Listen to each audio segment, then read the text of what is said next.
चले, cost concept देखो, कुछ अलग अलग टाइप के कॉस्ट होते हैं। कॉस्ट कंसेप्ट में क्या है, वो सारी चीज़ें हैं, बहुत बेसिक सा है, ज़्यादा कुछ नहीं। और इसी में अपन असेट्स, लाइबिलिटीज़ वगैरह और कुछ इंपॉर्टेंट करंट असेट्स वगैरह, ये इनके मतलब बेसिकली कुछ फॉर्मूले वगैरह हैं, जहाँ से सीधे सीधे क्वेश्चन आते हैं, उनको अपन देख लेते हैं। सबसे पहले तो बात करें अपन कॉस्ट कंसेप्ट। देखो, कॉस्ट कंसेप्ट में अगर हम बात करें तो कई सारे कॉस्ट कंसेप्ट हैं यहाँ पर। कई सारे कॉस्ट कंसेप्ट से मतलब है यहाँ पर डिफरेंट टाइप्स ऑफ कॉस्ट हैं, अलग अलग टाइप के यहाँ पर कॉस्ट पाए जाते हैं, जिनका हम बेसिकली यूज़ करते हैं अपने एग्रीकल्चर इकोनॉमिक्स के अंदर और फार्म मैनेजमेंट के अंदर। वो कौन कौन से कॉस्ट हैं, जैसे कि कॉस्ट A1 क्या होता है, कॉस्ट A2 क्या होता है, कॉस्ट B क्या होता है, कॉस्ट C क्या होता है, इनके ऊपर क्वेश्चन आते हैं सीधे सीधे। ठीक है, वर्किंग और वेरिएबल या फिर इसी को ऑपरेशनल कॉस्ट भी कह सकते हो। फिक्स कॉस्ट क्या होता है, अपॉर्चुनिटी कॉस्ट क्या होता है, लेबर कॉस्ट क्या होता है, बहुत सारे टाइप के कॉस्ट होते हैं। तो इसमें से जो मोस्ट इंपॉर्टेंट है आपका cost A1, A2, B, C, working या फिर वेरिएबल या फिर ऑपरेशनल कॉस्ट या फिक्स कॉस्ट क्या होते हैं, इन सब चीज़ों को अपन देख लेते हैं।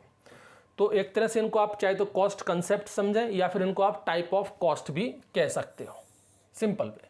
तो सबसे पहले बात कर लेते हैं हम लोग फिक्स कॉस्ट की। फिक्स कॉस्ट को ओवरहेड कॉस्ट भी कहा जाता है, इसको हम लोग संक कॉस्ट भी कहते हैं। ठीक है, इसको समझें आप थोड़ा सा। संक का समझते ना, संक का मतलब तो भाई वो है कि कोई भी चीज़ डूब रही है। यहाँ पर फिक्स कॉस्ट को हमने ओवरहेड कॉस्ट या संक कॉस्ट क्यों कहा है, क्योंकि हमें पता है ये वो पूंजी है, ये वो पैसा है हमारा जो जाएगा ही जाएगा, जो हमको देना ही देना है। मतलब ये पहले से ही फिक्स चीज़ है। इसको फिक्स कॉस्ट नाम क्यों दिया गया, फिक्स क्यों कहा गया, क्योंकि ये पहले से ही मेंशन है। पहले से हमको पता है कि हमें इतना पैसा देना ही देना है, इतनी पूंजी हमको देना ही देना है। ये चीज़ है वो डेप्रीशिएट होनी ही होनी है, ख़राब होनी ही होनी है, इसलिए इसको नाम कह दिया गया संक कॉस्ट। हमको पता है कि यहाँ से ये चीज़ तो जाना ही जाना है, हमारे पास से तो वो चीज़ जाएगी ही जाएगी, और वो पर्टिकुलर वो फिक्स है, हमको पता है कि इतनी जाएगी, इसलिए इसको नाम क्या दिया गया, फिक्स कॉस्ट। ये जो फिक्स कॉस्ट होती है ना, इसका कोई भी रिलेशन नहीं होता प्रोडक्शन से। No direct relation to the production, no direct relation to the production. जो भी आप प्रोडक्शन कर रहे हो उसका इस फिक्स कॉस्ट से कोई डायरेक्ट रिलेशन नहीं है। इनडायरेक्टली कर सकता है, लेकिन डायरेक्ट यहां पर कोई रिलेशन नहीं है। ये प्रोडक्शन पर इंडिपेंडेंट है, सिंपली आप ये समझिए। फिक्स कॉस्ट जो है आपका, ये जो आपका है, कहाँ यही लिख लेते हैं, ये जो फिक्स कॉस्ट है ये इंडिपेंडेंट है प्रोडक्शन पर, इंडिपेंडेंट ऑन प्रोडक्शन। मतलब ये वो पूंजी है, ये वो पैसा है, चाहे आप जितना भी खर्च कर लो, जितना आपको लगाना है उतना पैसा लगा दो, प्रोडक्शन पर कोई इसका फर्क नहीं पड़ता। तो आप सोच रहे हो सर ऐसा कौन सा पैसा है भाई जिसको खर्च करने पर किसान इस पैसे को खर्च भी कर रहा है फिर भी प्रोडक्शन नहीं हो रहा। प्रोडक्शन पर डिपेंड ही नहीं करता। ये दो फॉर्म में पाया जाता है। इसे आप तो चाहे कैश फॉर्म में भी ले सकते हो, इसे चाहे तो नॉन कैश फॉर्म में भी ले सकते हो। कैश फिक्स्ड कॉस्ट या फिर नॉन कैश फिक्स्ड कॉस्ट। सबसे पहले तो फिक्स्ड कैश को देख लो, इसमें कौन कौन सा है। जैसे कि मान लो किसान के पास जो ज़मीन है, भले ही उसकी खुद की ज़मीन है, उसको पता है इस ज़मीन का उसे टैक्स तो भरना ही भरना है, हर साल उसको टैक्स भरना ही भरना है। तो इस ज़मीन का टैक्स उसको भरना है, आप उसको मालूम है, और हर साल कितना टैक्स भरना है ये भी उसे पता है, पहले से ही डिसाइडेड है, वो फिक्स है। ये टैक्स तो उसको देना ही देना पड़ेगा। अगर मान लो उस किसान ने कोई लोन वगैरह ले रखा है तो उस लोन के ऊपर उसको इंटरेस्ट देना ही देना है, ये भी उसको पता है कि ये इंटरेस्ट तो मेरा जाएगा ही जाएगा। अच्छा, ये जो टैक्स वो भरेगा वो काय में भरेगा, कैश भरेगा। लोन किसी भी बैंक में जब जाकर के किसी बैंक से उसने लोन ले रखा है तो उसका इंटरेस्ट भरेगा, वो भी कैश में ही भरेगा। कोई उसने मान लो पॉलिसी वगैरह ले रखी है, इंश्योरेंस वगैरह करवा रखा है, क्रॉप इंश्योरेंस उसने करवा रखा है, तो उसका इंश्योरेंस की किस्त उसको भरनी पड़ेगी। और ये पहले से ही फिक्स है, उसको मालूम है कि हाँ इतना ही पैसा जाने वाला है, इसलिए तो कहते हैं इसको क्या, फिक्स कॉस्ट। प्रीमियम, वही इंश्योरेंस प्रीमियम हो गया। एनुअली हायर्ड लेबर, उसने अगर मान लो कई जगह आपने देखा होगा बड़े बड़े जो किसान होते हैं उनके यहाँ पर कुछ लेबर, कुछ वर्कर्स ऐसे होते हैं जो कई सालों से काम करते आ रहे हैं, वो उनके फैमिली मेंबर की तरह बन जाते हैं। एनुअली पेड, उनको साल भर में वो पूरा एक मेहनताना देते, भाई तुमने इतना काम किया, साल भर का इतना पैसा, वो फिक्स रहता है पहले से कि भाई इसको इतना ही पैसा हमको देना है। ये सब में काय में आता है, फिक्स कैश कॉस्ट में आता है। अब आप बताइए क्या ये चीज़ें आपके प्रोडक्शन से रिलेट करती हैं? आप चाहे 1 करोड़ का टैक्स भर दो, उससे क्या प्रोडक्शन बढ़ जाएगा? टैक्स भरने से क्या प्रोडक्शन का लेना देना है? प्रोडक्शन तो अलग चीज़ हो गई। प्रोडक्शन में तो फिर आपका सीड के ऊपर काम करो, फर्टिलाइजर के ऊपर काम करो, उन चीज़ों पर काम करना पड़ेगा। आप चाहे बैंक को कितना भी इंटरेस्ट दो, कोई बैंक कहे भाई हमसे लोन ले जाओ हम तो, और हमको अगर तुम 25% इंटरेस्ट दोगे तो तुम्हारा प्रोडक्शन बढ़ जाएगा। भाई इंटरेस्ट देने से प्रोडक्शन का क्या लेना देना, कोई मतलब नहीं है। इंश्योरेंस प्रीमियम चाहे जितना भर दो, प्रोडक्शन पर इसका कोई लेना देना नहीं है, बिल्कुल डिपेंड ही नहीं करेगा। लेबर को तुम चाहे जितने पैसे दे दो, लेबर को आप 500 रुपये दे रहे हो, उसको 10,000 रुपये दो महीने के, तो भी प्रोडक्शन नहीं बढ़ने वाला। यहाँ पर ये जो पूंजी जा रही है, ये जो पैसा जा रहा है, ये सभी पैसा प्रोडक्शन पर इंडिपेंडेंट है, प्रोडक्शन से इसका कोई लेना देना नहीं है। तो यहाँ पर तो सारा पैसा किस में जा रहा है, कैश में जा रहा है। ये पूरा कॉस्ट किस में है, कैश में है, इसलिए इसको फिक्स्ड कैश कॉस्ट कहते हैं। उसके बाद हम बात करें नॉन कैश फिक्स्ड कॉस्ट, ये नॉन कैश वाला है। जैसे कि डेप्रीशिएशन हो रहा है अपना कोई भी कैपिटल इन्वेस्टमेंट का, आपके पास कोई मशीन वगैरह है, आपने एक ट्रैक्टर खरीदा, अब आपको पता आज मैंने ट्रैक्टर खरीद लिया, तो अब इसमें क्या हो रहा है, ये मशीन है धीरे धीरे खराब ही होनी है। कोई भी चीज़ हो, आपने कोई बिल्डिंग ले ली तो वो बिल्डिंग है तो वो धीरे धीरे खराब ही होगी, हमेशा उसका डेप्रीशिएशन ही होता है। ऐसा तो नहीं कि आज मैंने कोई ट्रैक्टर लिया है तो वो और धीरे धीरे दिन बर दिन वो नया होता जाएगा। कोई भी चीज़ लेते हैं तो वो हमेशा पुरानी होती है, नई नहीं होती। आपने अगर जैसे कि मान लो आपके पास कोई बिल्डिंग है तो वो बिल्डिंग धीरे धीरे पुरानी होती जाएगी, उसमें फिर खर्चे बढ़ते जाएंगे, मेंटेनेंस कराओ, ये कराओ। कोई ट्रैक्टर है वो धीरे धीरे डेप्रीशिएट होता जाएगा, उसमें फिर खर्चे बढ़ते जाते हैं, उसकी सर्विसिंग कराओ, ये कराओ, उसमें कुछ खराब हो रहा है, ये सारी चीज़ें। तो डेप्रीशिएशन, ठीक है। तो बिल्डिंग कोई भी कैपिटल इन्वेस्टमेंट है उसका डेप्रीशिएशन हो रहा है, ठीक है। फैमिली लेबर देख लो, ये बड़ा इंपॉर्टेंट है, cost of the family labour. एक परिवार के अंदर मान लो एक किसान है, उस किसान के परिवार में मान लो 10 लोग हैं और वो 10 की 10 लोग फील्ड पर काम करते हैं। तो कहने के मतलब ये हो गया कि 10 लेबर का काम वो उसकी फील्ड पर उसकी फैमिली ही कर रही है, लेकिन उन 10 लोगों को वो पैसे नहीं दे रहा है। क्या ऐसा होता है कि भाई कि अपन पिताजी के साथ फील्ड पर काम करने जाते हैं, फिर पिताजी लेबर के साथ साथ तुमको भी पैसे देते हैं कि ये ले बेटा तेरे 500 रुपये आज के? ऐसा नहीं होता। हम फैमिली मेम्बर जो होते हैं उनको पैसे नहीं मिलते, उनको हम लोग वेजेस वगैरह नहीं देते, लेबर जो बाहर से लाते हैं उन्हीं को देते हैं। तो फैमिली लेबर के जो पैसे हैं वो तो हमने कैश में दिए नहीं, लेकिन काम तो हुआ ना। अगर उसको भी काउंट करें, उसके बदले में क्या हो रहा है, फैमिली लेबर है वो काम कर रही है, प्रोडक्शन ज़्यादा अच्छा हो जाएगा, वो पैसे हम बच जाएंगे, वो कहीं ना कहीं वो पैसे एडजस्ट हो जाते हैं, लेकिन वो कैश में नहीं जा रहा है, इसलिए उसको यहाँ पर रख दिया नॉन कैश फिक्स्ड कॉस्ट में, ठीक है। इसके अलावा cost of management, machinery equipments, interest on the capital management, ये सारी चीज़ें किस में आती हैं, आपकी नॉन कैश फिक्स्ड कॉस्ट में। उसके बाद अपना आ जाओ वेरिएबल कॉस्ट, ये है मोस्ट इंपॉर्टेंट, हमारे प्रोडक्शन से डायरेक्ट यही रिलेट करती है। ये जो वेरिएबल इनपुट है ये डायरेक्टली रिलेट करता है आपके प्रोडक्शन से, ध्यान रखना। तो इस पर क्वेश्चन आता है कि भाई कौन सी कॉस्ट है जो आपके प्रोडक्शन से डायरेक्टली रिलेट करती है, तो वो फिक्स कॉस्ट नहीं है। फिक्स कॉस्ट आप चाहे कितनी भी बढ़ा दीजिए, कितनी भी कम कर दीजिए, प्रोडक्शन पर कोई मतलब उसका कोई प्रभाव नहीं पड़ेगा। वेरिएबल कॉस्ट का प्रोडक्शन से सीधा सीधा अंतर होता है। वेरिएबल कॉस्ट, इसका नाम वेरिएबल क्यों रखा है, क्योंकि ये फिक्स नहीं होती है, चेंज होती रहती है। और चूंकि इसका प्रोडक्शन से मेन फर्क किसानों के लिए अगर हम बात करें, सबसे इंपॉर्टेंट अगर कोई कॉस्ट है तो वो वेरिएबल कॉस्ट ही है, इसलिए इसको प्राइम कॉस्ट भी कहा जाता है, ठीक है। अब देखो वेरिएबल कॉस्ट में क्या आता है भाई, सीड आप बीज खरीदने जा रहे हो, ज़रूरी नहीं है कि हर साल बीज आपको उसी रेट में मिल जाएगा, कभी बीज सस्ता भी मिलता है, कभी बीज महंगा भी मिलता है। तो ये बीज खरीद के ला रहे हो, इसमें जो पैसा लग रहा है वो डायरेक्ट आपके प्रोडक्शन पे डिपेंड करेगा। आप अगर कम बीज खरीद के लाओगे, कम क्वालिटी वाला खरीद के लाओगे, ज़्यादा क्वालिटी वाला खरीद के लाओगे, वो सब उसी पे डिपेंड करेगा। जो भी फीड है, फर्टिलाइजर है, वाटर लेबर, ठीक है, वाटर है, और लेबर हायर्ड ओकेशनली, कभी कभी अगर आप अचानक से कभी कोई लेबर हायर कर लेते हो। एक तो होती है आपकी परमानेंट लेबर, जो आप एनुअली हर साल कहाँ गया, जो आप हर साल एनुअली उसको पेड करते हो, वो तो आ जाएगा फिक्स कैश को, क्योंकि उसकी तो तनख्वाह पहले से फिक्स है कि भाई साल में तुझे इतना देना है।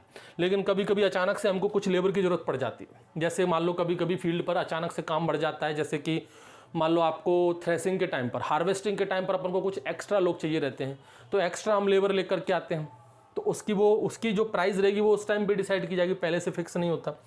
Interest on the current investment, current investment पर हम जो इंटरेस्ट वगैरह दे रहे हैं, करेंट रिपेयर रिप्लेसमेंट, डीजल वगैरह, पेट्रोल वगैरह, ये सभी चीज़ें क्या अपनी हैं, वेरिएबल कॉस्ट में आती हैं। ये सीधे सीधे प्रोडक्शन को अफेक्ट करती हैं।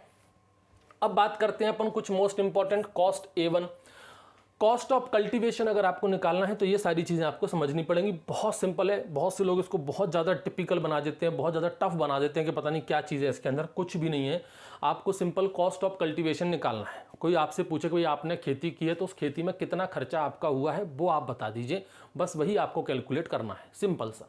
तो इसको हमने कुछ इस तरीके से डिवाइड किया है, तो आप सिंपली बस इसको सुन लीजिए और इनको अच्छे से याद कर लीजिए। यहाँ से सीधे सीधे क्वेश्चन आते हैं। पहला क्वेश्चन तो ये पूछा जाता है कि कॉस्ट A1 में कितने आइटम को इंक्लूड किया जाता है, तो वो आइटम है टोटल 16। कितने आइटम इंक्लूड किए जाते हैं? 16 कॉस्ट इसमें इंक्लूड की जाती है। टोटल 16 कॉस्ट को मिलाकर के कॉस्ट A1 बनता है। तो कौन कौन से हैं वो 16, उनको देख लो, याद हो जाए तो ठीक, नहीं तो कोई जरूरत नहीं, बस ये डाटा याद रखना 16 आइटम। मेरे हिसाब से तो 16 भी याद कर ही लेना, ठीक है। क्वेश्चन पूछने वाला कहीं से भी पूछ सकता है, हो सकता है वो ये पूछ ले कि इन 16 में से, क्वेश्चन ऐसा पूछ ले कि कौन सा इनमें से इन 16 में नहीं आता, तो वो 16 आपको याद होने चाहिए ना। तो एक तो value of the hired human labour, जो भी हम लोग लेबर लेकर के आते हैं किराए से, चाहे वो आपकी परमानेंट हो या फिर कभी कभी लेकर आ रहे हो। Value of the owned bullock labour, hired bullock labour, owned मतलब खुद का और हायर्ड मतलब किराए से लाना। ओन्ड मशीनरी, ठीक है, hired machinery charges. Value of the fertiliser, ये नंबर से मस्त याद रखना इनको, ठीक है। वैल्यू ऑफ द मैन्योर्स, ठीक है, चाहे वो फार्म पर प्रोड्यूस हो या फिर आपने परचेस करके लाए हो। सीड, चाहे वो फार्म पर प्रोड्यूस हुआ हो या आप परचेस करके लाए हो। Value of the insecticide and fungicide. Irrigation charges, चाहे वो खुद का हो या फिर आपने किसी दूसरे ट्यूबवेल वगैरह पंपिंग साइट से लिया हो, ठीक है। Canal water charges, land revenue, सेसेस and other tax वगैरह आप दे रहे हो, वो सब कुछ समझ गए। कितने हो गए आपके टोटल? 16। सॉरी, अभी कहाँ, अभी तो 12 है। और देखो, इससे कंफ्यूज मत होना, मैं खुद कंफ्यूज हो गया। Depreciation of the farm implement, जिसमें अपने दोनों आ जाएंगे, बुलक वाले भी आ जाएंगे और आपके ह्यूमन लेबर, मतलब बुलक वाले और ट्रैक्टर वाले सब इसी में आ जाएंगे, ठीक है। उसके बाद depreciation of the farm building, farm machinery and irrigation structure, वो भी इसी के अंदर आ जाएंगे। Interest on the working capital, miscellaneous expenses, जैसे कि वेजेस आप दे रहे हो, cost of the ropes, repairs, छोटे मोटे चीज़ें होती है, कभी रस्सी खरीद के लाए, कभी फावड़ा, कभी तसल, छोटी मोटी चीज़ें अपन लेकर के आते हैं, वो सारी मिसलेनियस चीज़ें 16 में डाल देते हैं। छोटे मोटे जो फार्म इम्प्लीमेंट्स वगैरह, वो सब कुछ इसमें। ये टोटल 16 आइटम है। इन 16 चीज़ों को जोड़ा गया है किसमें? कॉस्ट A1 में।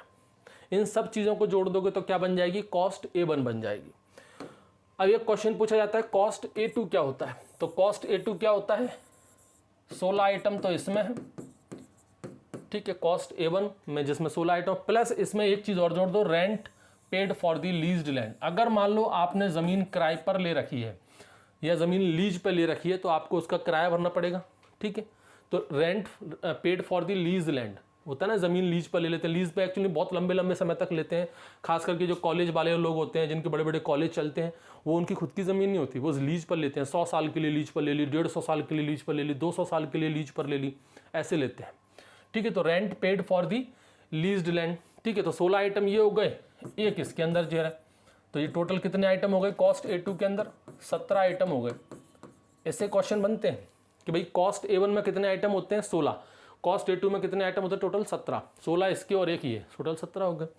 ऐसे अपन बात करें यहाँ पर, सॉरी, कॉस्ट बी में कॉस्ट A2, ये कॉस्ट A2 तो आएगा ही आएगा, साथ में इसमें imputed value of the own land, ठीक है, मतलब खुद की जमीन होती है तो अपन को थोड़ा रेवेन्यू उस पर कम देना पड़ता है, लैंड रेवेन्यू वगैरह। Imputed interest on the fixed own capital excluding land, इसमें जमीन को बाहर निकाल दो, जो भी अपनी फिक्स कैपिटल वगैरह है खुद की, उस पर जो इंटरेस्ट वगैरह अपन को देना पड़ रहा है, वो सारी चीज़ें, ठीक है। तो इसमें दो चीज़ें और जुड़ गई, एक ये जुड़ गया और दूसरा आपका ये वाला जुड़ गया। तो कॉस्ट बी के अंदर कितने आइटम हो गए? कॉस्ट A2 में कितने हैं? 17 प्लस 2 आइटम ये हो गए, 19 आइटम हो गए, ठीक है। ये 19 आइटम किस में होते हैं? कॉस्ट बी के अंदर होते हैं।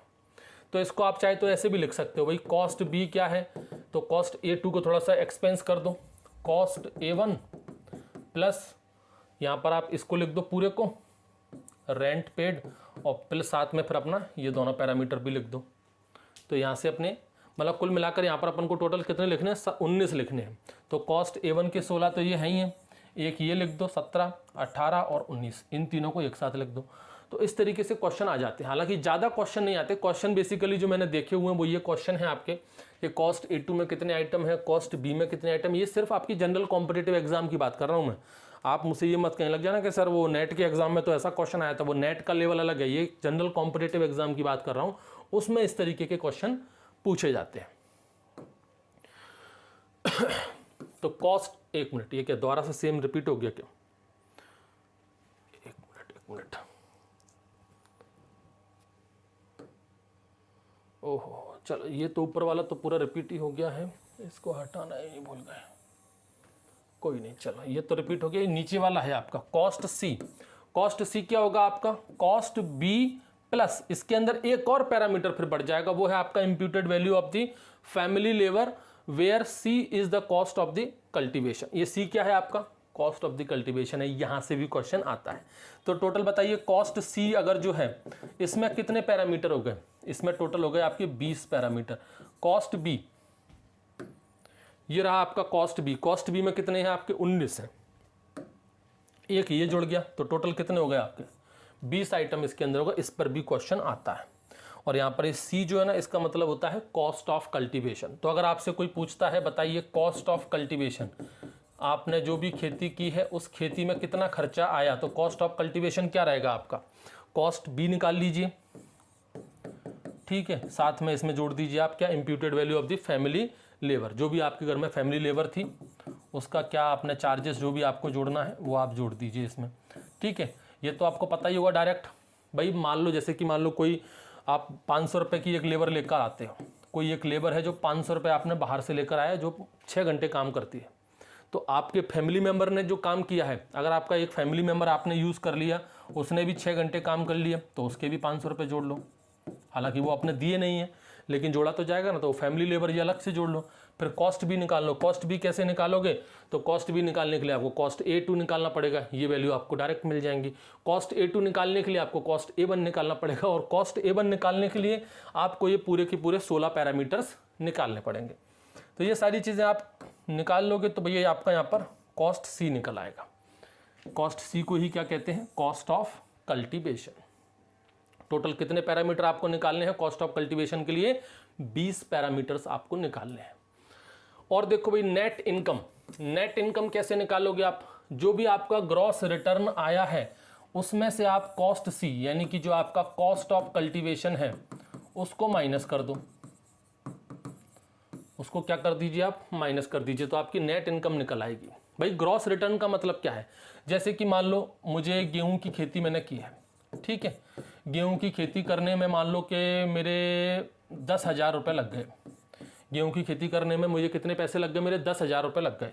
और यहाँ से जो मुझे प्रोडक्शन हुआ है, मान लो कि प्रोडक्शन हुआ है 100 कुंटल, कितना प्रोडक्शन हुआ है, 100 कुंटल प्रोडक्शन हुआ है, जिसको मुझे 10,000 रुपये लग गए, यानी कि मेरा कॉस्ट ऑफ कल्टीवेशन क्या है, 10,000 रुपये।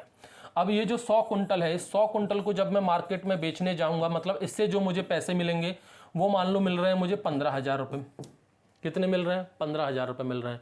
तो ये जो 15,000 रुपये मेरे पास वापस आ गए, मैंने 10,000 इन्वेस्ट किए, 15,000 आ गए, मतलब ये क्या है, मेरा ग्रॉस रिटर्न है, ग्रॉस रिटर्न है। तो मुझे फायदा कितने का हुआ, 10,000 मैंने खर्च किए, 15,000 मिले, यानी ग्रॉस में से हमने माइनस कर दिया क्या, कॉस्ट ऑफ कल्टीवेशन। तो ये मेरी नेट इनकम है, कितनी, 15 में 10 तो 5,000, मतलब 5,000 क्या होगी मेरी नेट इनकम, ये मुझे शुद्ध मुनाफा हो गया इतना। ठीक, समझ में आया। कॉस्ट ऑफ प्रोडक्शन वही है आपका cost C upon divided by output. ये ध्यान रखना, ये जो है कॉस्ट सी और ये प्रोडक्शन है, कंफ्यूज मत हो जाना। कॉस्ट सी का मतलब क्या है, cost of cultivation, cost of cultivation है। अगर आपको कॉस्ट ऑफ प्रोडक्शन निकालना है तो कॉस्ट सी जो कॉस्ट ऑफ कल्टीवेशन है वो, और आउटपुट, आपका आउटपुट कितना आया, जैसे कि ये 10,000 है, आउटपुट कितने का आया आपका, 15,000 का आया, ये आपका कॉस्ट ऑफ प्रोडक्शन निकल जाएगा। ठीक है, फॉर्मूले सिंपल याद रखो आप, ये तो मैं आपको एज ए एग्जांपल के तौर पे बता रहा हूँ, यहाँ से कोई ऐसे क्वेश्चन वोश्चन नहीं बनते, बस फॉर्मूले आप याद रखना कि कॉस्ट ऑफ कल्टीवेशन क्या है, कॉस्ट ऑफ प्रोडक्शन क्या है, इन चीज़ों पर क्वेश्चन पूछे गए हैं जनरल कॉम्पिटेटिव एग्जाम्स में। उसके बाद आ जाओ एसेट्स और लाइबिलिटीज़, दो चीज़ें हैं, एक तो है आपका, एक तो होता है एसेट्स और एक हम पढ़ेंगे लाइबिलिटीज। इन दोनों को समझ लो, बड़ी बेसिक सी बातें हैं। एसेट्स क्या होते हैं और लाइबिलिटीज क्या होती हैं। एक मिनट थोड़ा एसी चालू करो यार।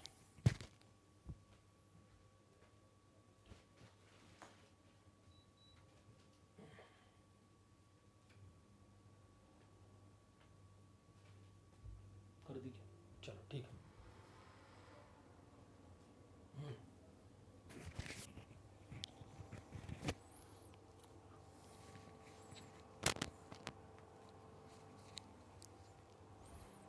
ठीक है भाई, ह्यूमिडिटी वाला बहुत माहौल है एकदम से। चलो कोई नहीं, कहाँ थे अपन भाई, एसेट्स और लाइबिलिटीज़ की बात कर रहे थे। एसेट्स क्या होते हैं और लाइबिलिटीज़ क्या होती है। एसेट्स का मतलब होता है आपके पास कोई भी ऐसी चीज हो, एनीथिंग, कोई भी ऐसी चीज जो कि आपको बाद में इकोनॉमिक बेनिफिट दे सके, जो आपको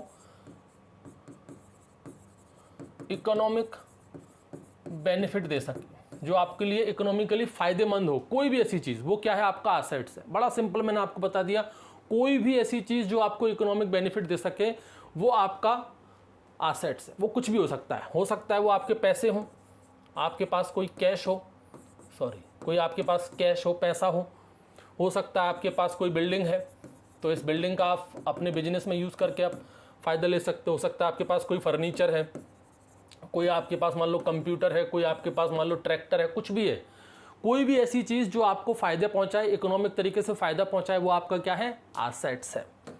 ठीक है, तो ये एसेट्स जितने ज़्यादा होंगे आपके पास उतना ज़्यादा आप इससे बेनिफिट ले सकते हो। अब इस एसेट्स को अपन ने कई भाग में डिवाइड किया, एक होते हैं आपके फिक्स एसेट्स, एक होते हैं वर्किंग एसेट्स, एक होते हैं आपके करंट एसेट्स। अब देखो यहाँ पर जो फिक्स एसेट्स होते हैं आपके, ये वो एसेट्स हैं जिनको कैश में कन्वर्ट करना बहुत मुश्किल हो जाता है, जिनको कैश में कन्वर्ट करना बहुत मुश्किल है। जैसे कि आपका लैंड हो गया, बिल्डिंग हो गया, कलर तो ले लो भाई, जैसे कि आपका लैंड हो गया, बिल्डिंग हो गया, ये कौन से आपके फिक्स एसेट्स हैं। इन्हीं को फिक्स एसेट्स को ही हम लोग नॉन करंट एसेट्स भी कहते हैं। क्या कहते हैं इनको? Non current assets. ठीक है, फिक्स एसेट को हम लोग क्या कहते हैं? Non current assets. कहने का मतलब ये है कि इनको आप एक साल से ज़्यादा, देखो एसेट्स मैंने क्या बताया, कोई भी ऐसी चीज़ जिसको यूज़ करके आप इकोनॉमिक बेनिफिट ले सकते हो। एक तरीका और है इसको समझने का कि नॉन करंट एसेट्स या फिक्स एसेट्स वो होते हैं जिनको आप एक साल से ज़्यादा समय तक यूज़ कर सकते हो। इसने समझ लो भाई, फिक्स एसेट्स मतलब जिनको आप यूज़ कर सकते हो फॉर मोर देन 1 ईयर, जिसको आप एक साल से ज़्यादा समय तक उनको यूज़ कर सकते हो। जैसे लैंड हो गया, कोई आपके पास बिल्डिंग हो गई, सालों साल अपन यूज़ करते रहते हैं। ठीक है, तो ये क्या हो गया? आपका फिक्स एसेट हो गया, सबसे सिंपल तरीका समझने का, या नॉन करंट एसेट्स हो गया। एक होते हैं आपके वर्किंग एसेट्स, ये थोड़े से लिक्विड होते हैं फिक्स एसेट के कंपैरिजन में। जैसे कि आपकी फार्म मशीनरी होगी, इक्विपमेंट वगैरह हो गए, ये कैसे होते हैं? आपके वर्किंग एसेट्स होते हैं। एक होते हैं आपके करंट एसेट्स। करंट एसेट्स मतलब ये बिल्कुल ही ज़्यादा लिक्विड फॉर्म है, मतलब जैसे कि इनको आपको 1 ईयर के अंदर, विद इन अ ईयर इनको कंज्यूम, मतलब इनका यूज़ आप सिर्फ 1 साल तक ही कर सकते हो, देन फिर आपको फिर से रिक्वायरमेंट पड़ जाएगी। जैसे कि सीड हो गया आपका, फर्टिलाइज़र हो गया आपका। ठीक है, आपके पास कोई कैश है on hand, cash on hand, ध्यान रखना बैंक में पड़ा हुआ नहीं, कैश ऑन हैंड आपके पास। कभी ऐसा हुआ है कि आपके पर्स में कभी मान लो 10,000 रुपये पड़े और आप उसको 1 साल से ज़्यादा समय तक अपने पर्स में ही रख के दिखा दीजिए?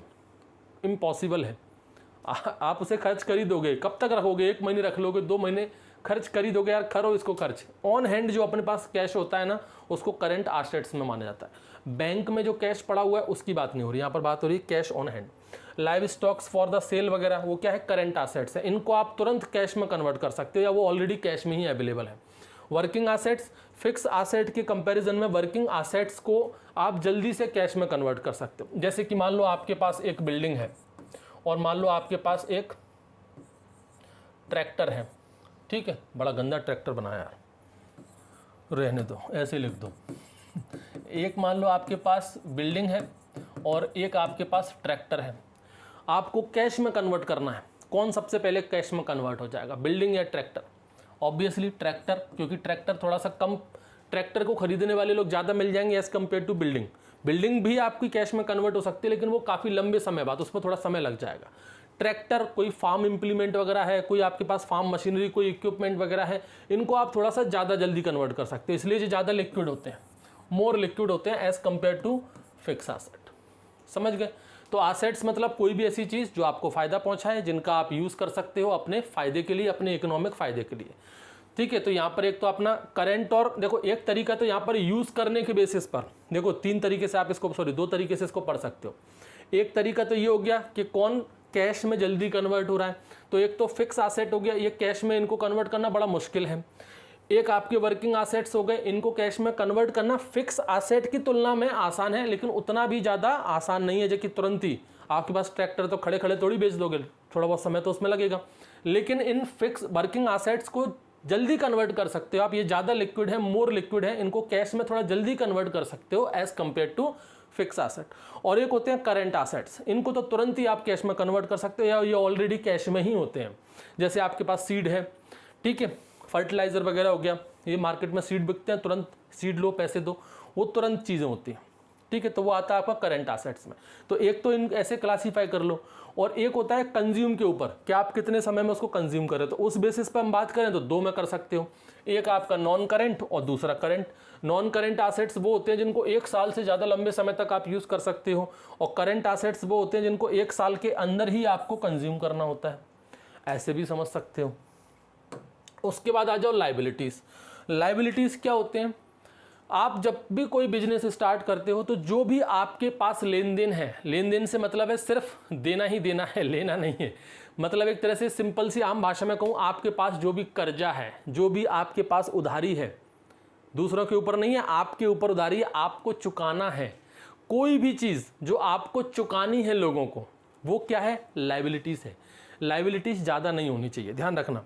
एसेट्स और लाइबिलिटीज से हम क्या समझते हैं, कोई भी अगर आपका बिजनेस है तो वहाँ पर काउंट करते हैं एसेट्स और लाइबिलिटीज। आपके पास एसेट्स ज़्यादा होने चाहिए। अपन कहें ना कोई भी बिजनेस है वो बहुत अच्छा है, आपका बिजनेस बड़ा फलेगा फूलेगा, क्यों, क्योंकि आपके पास एसेट्स ज़्यादा हैं, आपके पास चीज़ें बहुत हैं जिनसे आप फ़ायदा ले सकते हो। अगर आपके पास लाइबिलिटीज़ ज़्यादा हुई, लाइबिलिटीज़ का मतलब तो आपके पास लोन की बात हो रही है। लाइबिलिटीज़ को आप इन टर्म क्या कह सकते हो कि अपन लोन की बात कर रहे हैं, अपने कर्जे की बात कर रहे हैं, आपने कहीं से कर्जा ले रखा है, कहीं से लोन ले रखा है, वो क्या है, आपकी लाइबिलिटीज है। ये वो चीज़ें जो आपको चुकानी पड़ेंगी आपने अपने बिजनेस को स्टार्ट करने के लिए है। तो हालांकि ये पैसा आपके पास ही, जैसे कि मान लो आपने कोई बिजनेस स्टार्ट किया है 50,000 रुपये से, 50,000 रुपये से आपने कोई बिजनेस स्टार्ट किया है, तो 50,000 रुपये हैं तो आपके पास, आपको ऐसा लगेगा कि भाई 50,000 रुपये हैं मेरे पास, लेकिन ये 50,000 रुपये आपने लिए किससे हैं, एक बैंक से लिए हैं, जो कि आपको चुकाना पड़ेगा। कहने के लिए तो ये 50,000 रुपये आपके पास हैं, आप इसको बिजनेस में यूज़ कर रहे हो, लेकिन आपको ये भी पता है कि मुझे ये 50,000 रुपये किसी भी हालत में बैंक को उसके जो उसने समय दिया उसी समय में मुझे चुकाना भी पड़ेगा। मतलब ये 50,000 रुपये क्या हो गया, लाइबिलिटीज़ हो गई। आप इसका पैसा, ये जो पैसा आपने बैंक से लिया, इसका आप यूज़ अपने बिजनेस में कीजिए, वो कर सकते हो। कहने के लिए तो वो आपका पैसा है, भाई मेरे पास 50,000 मैं यूज़ कर रहा हूँ, लेकिन मुझे ये भी पता है कि वो 50,000 एक्चुअल में मेरा नहीं है, मैंने बैंक से लिया है उधार एज अ लोन, अब मुझे वो बैंक को चुकाना पड़ेगा। तो वो क्या है, लाइबिलिटीज़ है। तो लाइबिलिटीज़ ज़्यादा नहीं होनी चाहिए, जितनी ज़्यादा लाइबिलिटीज़ बढ़ेंगी उतना ही ज़्यादा आपके बिजनेस के लिए वो डेंजरस हो जाता है। हालांकि लाइबिलिटीज़ वाले बहुत सारे ऐसे बिजनेस हैं जिनमें बहुत ज़्यादा लाइबिलिटीज़ हो जाती है, मतलब हर जगह से वो लोन ले लेके रहते हैं, लेकिन वहाँ पर सबसे बड़ी प्रॉब्लम ये है कि अगर गलती से बिजनेस रुक गया, गलती से अगर आपका बिजनेस फेल हो गया, तो समझ लो सब कुछ चौपट हो जाएगा। लाइबिलिटीज़ मतलब कर्जा है, बहुत से लोग हैं भाई, इस कोरोना काल में ऐसे बहुत सारे बिजनेस थे जो कई सालों से चले आ रहे थे, कई सारे ऐसे बिजनेस थे जो कई सालों से अच्छे खासे चले आ रहे थे। किस बेसिस पर, इसी लाइबिलिटी के बेसिस पर। भाई सिंपल सा है, कोई कंपनी है, आपको कोई कंपनी स्टार्ट करनी है, अब मान लो उस कंपनी में खर्चा आ रहा है 50 करोड़ रुपए का। 50 करोड़ रुपए हर किसी के पास तो नहीं होते, हर किसी की बस की बात नहीं 50 करोड़ रुपए। तो वो 50 करोड़ रुपए कहाँ से लेगा, वो मार्केट से उठाएगा, भाई जो भी फाइनेंसर वगैरह है उनसे लेगा, बैंक से लेगा, किसी साहूकार से लेगा, यहीं से 50 करोड़ लेगा, और इन 50 करोड़ से अपनी कंपनी चलाएगा, और जो भी इसको प्रॉफिट इसमें से मिलता रहेगा, उसी प्रॉफिट में से इसमें से कुछ अपने लिए यूज़ करेगा, कुछ इनका इंटरेस्ट वगैरह देता रहेगा, उसका काम चलता रहेगा। और मोस्ट ऑफ द कंपनी को, बहुत सारे बड़े बड़े बिजनेस ऐसे ही चलते हैं, हर किसी के पास इतनी पूंजी नहीं होती लगाने के लिए, तो वो मार्केट से लेते हैं, बैंक से लेते हैं, फाइनेंसर से लेते हैं, और ऐसे चलाते हैं। अब इस कोरोना काल में क्या हुआ, सब कुछ बंद पड़ गया, सब कुछ बंद पड़ गया तो ये प्रॉफिट आना बंद हो गया, लेकिन इंटरेस्ट तो देना ही देना पड़ रहा है, खर्चे तो उतने ही उतने हैं।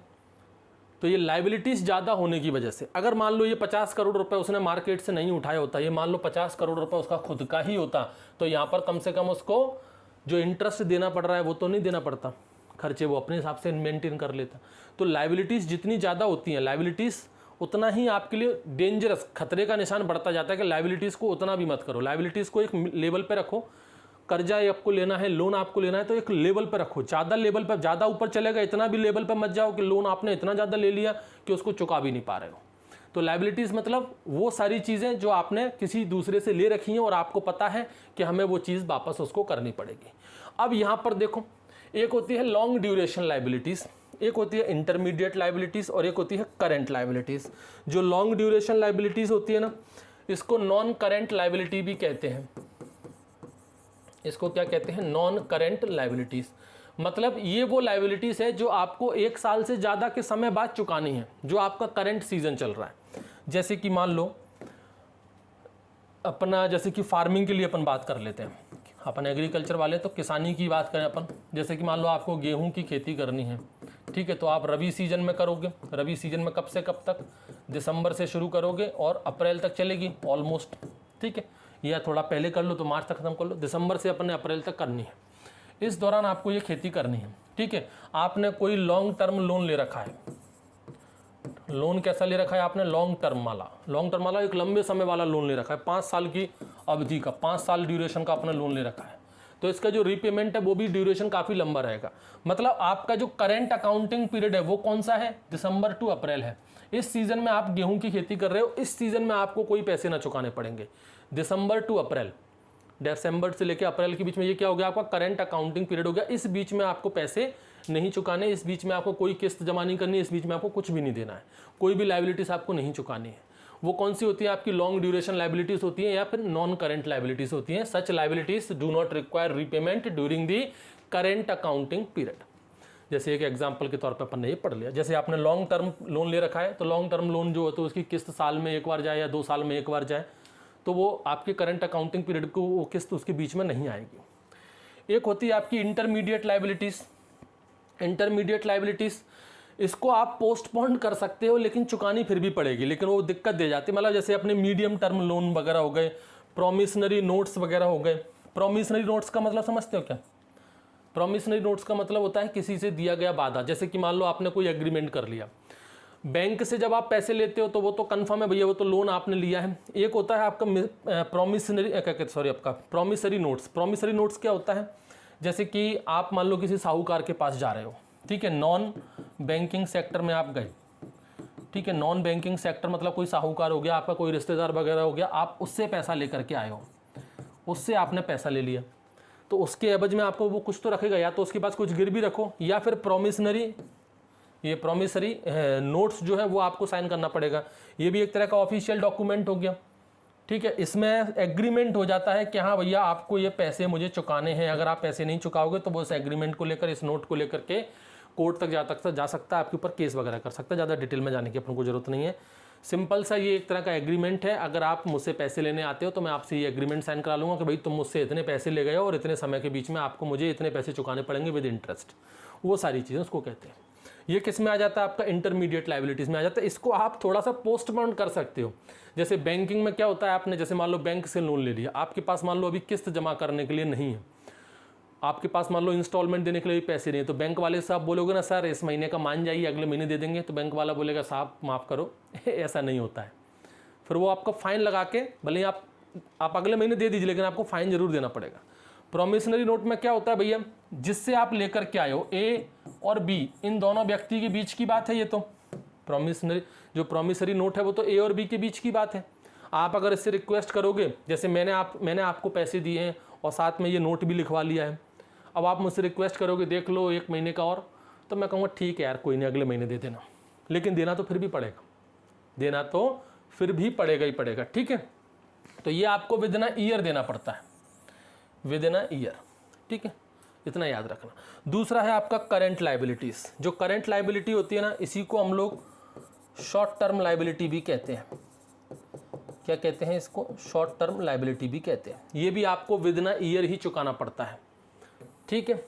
ये भी क्या करना पड़ता है, रीपेमेंट इन लाइबिलिटीज़ का जो होता है वो एक बार में ही होता है और विद इन अ ईयर ही आपको चुकाना पड़ता है, जिसमें आते हैं आपके short term loan, fertiliser, seed वगैरह, ये सारी चीज़ें। जैसे आपने दुकानदार के पास जाते हैं, सीड खरीद के लाते हैं, तो बहुत सारे आजकल देखा होगा आप लोगों ने, जो इसका व्यापार कर रहे हैं फर्टिलाइज़र, इंसेक्टिसाइड, पेस्टिसाइड का, वो पूरा की पूरा व्यापार आपका उधारी पर ही होता है। नगद पैसा आज की डेट में कोई नहीं देता। जैसे कि मान लो आपका कभी मन है मुझे एक बीज भंडार की दुकान खोलनी है, एक पेस्टिसाइड की मुझे दुकान खोलनी है, या एक इंसेक्टिसाइड का बहुत बड़ा शोरूम खोलना है, किसान आपके पास आएगा ज़रूर, लेकिन वो आपको कैश में पैसे नहीं देगा, इस बात को ध्यान रखना। वो आपसे इंसेक्टिसाइड, पेस्टिसाइड ले जाएगा, लेकिन वो उधारी में रहेगा। पैसे वो आपको कब देगा? जब उसकी खेती तैयार हो जाएगी, प्रोडक्शन आ जाएगा, मार्केट में बिक जाएगा, जब उसके पास पैसे आएंगे तब आपको वो पैसे देगा, पहले आपको पैसे नहीं देता वो। तो वो एक तरह से क्या हो गया, शॉर्ट टर्म लोन टाइप का हो गया। हालांकि वो तो बैंक देती है। फर्टिलाइजर हमने किसी से ले लिया है, सीड हमने किसी से ले लिया है, इंसेक्टिसाइड पेस्टिसाइड हमने ले लिया है, लेकिन उसके पैसे हमको जल्दी ही चुकाने पड़ेंगे। जैसे ही प्रोडक्शन हमारा हो जाता है, हमारे पास जो ग्रॉस रिटर्न लौट कर आएगा उसमें से हमें उसके पैसे चुकाने पड़ेंगे, तो वो आपका करंट लायबिलिटी में आ जाता है। और एक बार में चुकाने पड़ते हैं मोस्ट ऑफ द केसेस में, वंस। ऐसा नहीं होता कि भाई मैंने फर्टिलाइजर लिया है इस खेती के लिए, मैं आपको 4 साल में उसके पैसे चुका रहा हूँ, ऐसा नहीं होता है। ठीक है, तो ये अपना शॉर्ट टर्म लाइबिलिटीज़, इनमें बस खाली आपको एग्जांपल ही याद करने हैं कि भाई जो लॉन्ग ड्यूरेशन लाइबिलिटीज़ हैं उसको नॉन करंट लाइबिलिटी भी कहते हैं, जिसमें लॉन्ग टर्म लोन आ जाते हैं। एग्जांपल बस याद रखना। इंटरमीडिएट लाइबिलिटी में आपको एग्जांपल याद रखना है, जैसे कि प्रोमिसरी नोट्स हैं, मीडियम टर्म नोट्स हैं। ठीक है, करंट लाइबिलिटीज़ को अपन शॉर्ट टर्म लाइबिलिटीज़ भी कहते हैं, इसमें एग्जाम्पल याद रखना, शॉर्ट टर्म लोन, फर्टिलाइजर और सीड वगैरह। अब इसके कुछ इंपॉर्टेंट फॉर्मूले वगैरह हैं, उनको देख लो। एसेट्स लाइबिलिटीज रेशो, एक होता है आपका नेट कैपिटल रेशो। ये इन पर क्वेश्चन डायरेक्ट पूछे जाते हैं, इनको अच्छे से याद कर लेना। नेट कैपिटल रेशो का फॉर्मूला क्या है, total assets upon total liabilities. Working capital ratio का फॉर्मूला क्या है आपका, working assets and current assets. ठीक है, या फिर इसको इंटरमीडिएट एंड, इसको आप कैसे लिखें,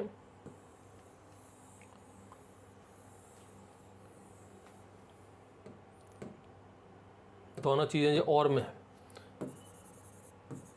या तो वर्किंग एसेट्स और करंट एसेट्स, ये एक तरफ आएगा, उसके नीचे डिवाइड में आपका इंटरमीडिएट या फिर करंट लायबिलिटीज आ जाएगा। इसको ऐसे लिख लो, ये इसमें फॉर्मूले में थोड़ा लिखने में नहीं आए, करंट एसेट्स या फिर वर्किंग एसेट या फिर करंट एसेट्स डिवाइडेड बाय नीचे आपका ये इंटरमीडिएट और करंट लायबिलिटीज। ठीक है, उसके बाद अपना करंट रेशो क्या है, current assets upon current liabilities. Debit equity ratio क्या है, ये deferred liabilities upon net worth. Direct फॉर्मूले पर क्वेश्चन आते हैं कभी कभी, इसलिए इन फॉर्मूलों को आप लोग याद कर लेना। उसके बाद आ जाओ आपका इनकम रेशो। इनकम रेशो में आपका देखो एक होता है रेट ऑफ टर्नओवर, आपका कितना टर्नओवर जा रहा है, तो gross income divided by net worth into 100। क्या है, ग्रॉस इनकम, जो भी ग्रॉस इनकम हो रही है वो नेट वर्थ मल्टीप्लाई करो किससे, 100 से। इससे निकल आएगा आपका क्या, टर्नओवर। कि भाई अपन कहते हैं भाई उसका टर्नओवर 500 करोड़ का जाता है, बड़े बड़े शब्द हैं ये, छोटे मोटे लोगों के लिए खाए के टर्नओवर। टर्नओवर मतलब करोड़ों की बात होती है, जब बड़े बड़े बिजनेसमैन यूज़ करते हैं तो वो इस फॉर्मूले से निकालते हैं, gross income divided by net worth into 100। Cost ratio क्या होता है, देखो इसमें दो हैं फॉर्मूले, एक होता है ग्रॉस रेशो और एक होता है फिक्स रेशो। कॉस्ट रेशो में दो आते हैं, ग्रॉस रेशो आता है, एक फिक्स रेशो आता है। ग्रॉस रेशो का फॉर्मूला क्या होता है, total expenses upon gross income, और फिक्स रेशो का क्या होता है, fix expenses upon gross income. याद रखना इन फॉर्मूलों को। तो ये तो भाई अपने मोस्ट इंपॉर्टेंट फॉर्मूले, कुछ टर्मिनोलॉजीज यहाँ से क्वेश्चन आ जाते हैं। Thank you.